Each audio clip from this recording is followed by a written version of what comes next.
Hello! Today we'll be learning how to paint clouds so they appear 3D by using form. This video is closely connected to a previous video, painting an artwork using only one colour, which I've linked in the description box below.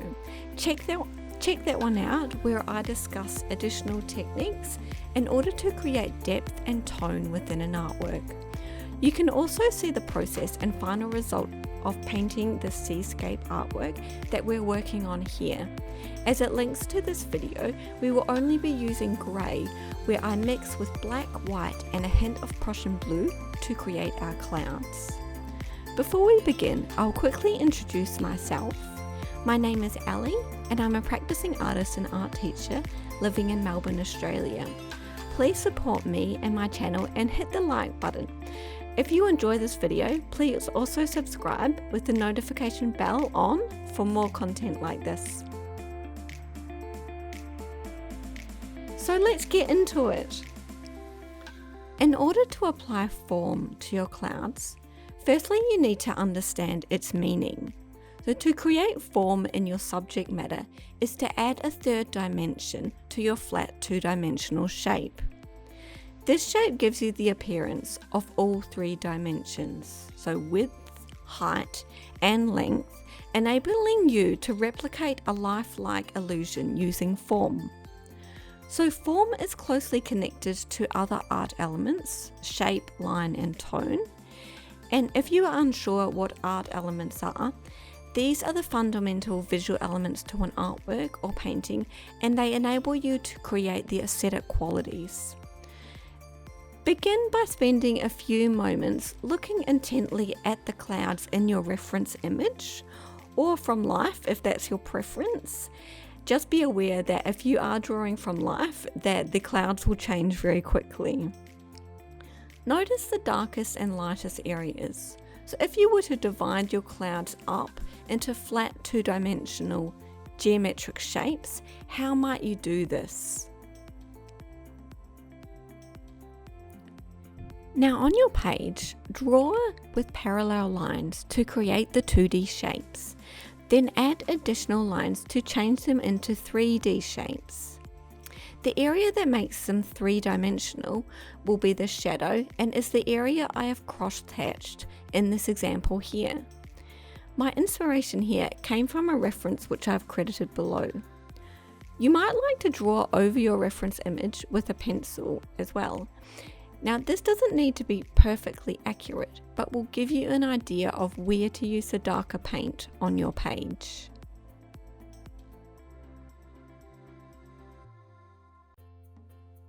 In this demonstration here, I'm highlighting two different ways you can apply the paint to create form. Firstly is the wet on wet painting technique, simply by applying wet paint to wet paper. I also go through these specific techniques in the video linked in the description too. So the wet and wet technique, you need to wet your paper first. A thin layer of water is enough, remembering that the more water you have on the paper, the less control you have with the water.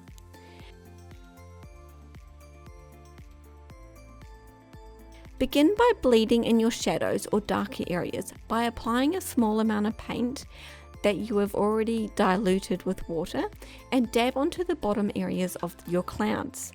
If you draw the geometric shapes as I explained before, this will go onto the areas with the crossed lines. Here, as it is quite overcast, my clouds merge together, so I am outlining what I will consider the bottom of each cloud. Notice how the water already moves my paints around within the wet areas to begin taking a sort of form. Use water to create a tonal gradient and spread your paint further up towards the lightest area. Again, if you used and drew the geometric shapes, then you can drag the paint up onto the 2D shapes. This would be where the highlights and the lightest areas are.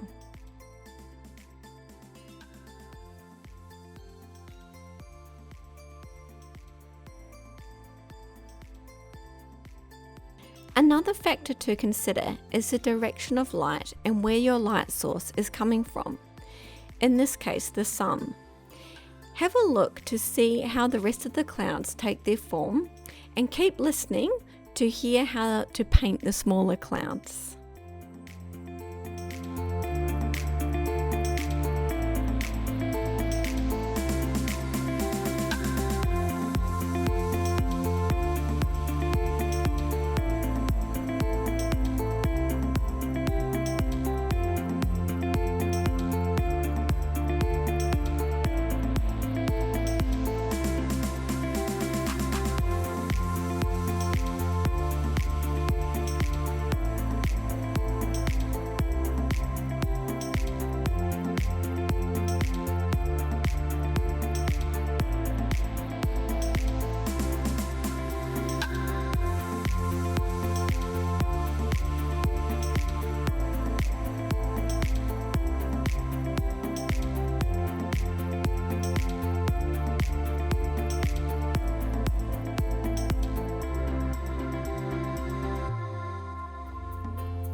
Notice the smaller clouds here I have drawn lower and closer to the horizon line.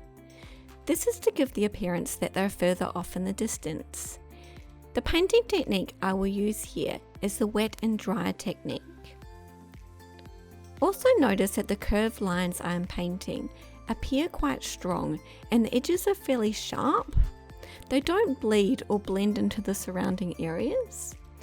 This is great to paint in the defining shadows.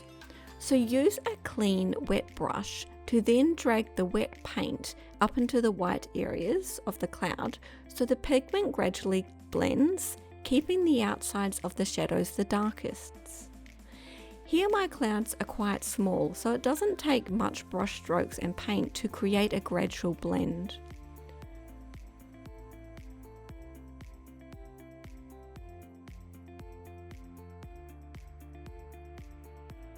You want the majority of the space in the smaller clouds to appear darker as they are further away, and the larger clouds to have a lot more lighter space as you want them to appear much closer. This creates depth with the painting. I discuss depth in a lot more detail in my previous video, which I've linked in the comments below. Try to work quickly while doing this, as your paint will dry quickly too. If it does dry, you can reactivate the dry paint with water. However, try not to do this too much, as sometimes you might find the water pull off all of the paint in the area that you're working on.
I hope you found this video informative and learned how to paint the illusion of 3 dimensions using form.